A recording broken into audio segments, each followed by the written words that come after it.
Island travels ஹஜ் உம்ரா service அக்குரணையில் முதல் ஆரம்பிக்கப்பட்ட 40 வருட அனுபவ சேவை.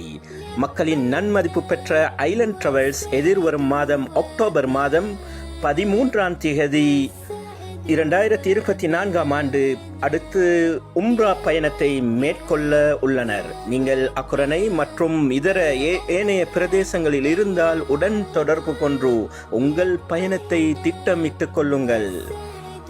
சிறந்த சலுகைகளை வழங்க உள்ளனர். 13 நாட்கள் பயணம் மற்றும் 2 ஹரம் ஷரீஃப்களுக்கு அருகாமையில் தங்கும் வசதி, இலங்கை உணவை போன்ற சமையல் முறை மற்றும் இன்னும் பல ஆன்மீக வழிகாட்டல்கள் அனுபவமிக்க உலமாக்களின் மூலம் வழிகாட்டப்படுகின்றது. உங்கள் பயணத்தை நீங்கள் இன்றே தொடர்பு கொண்டு திட்டமிட்டுக் கொள்ளுங்கள்.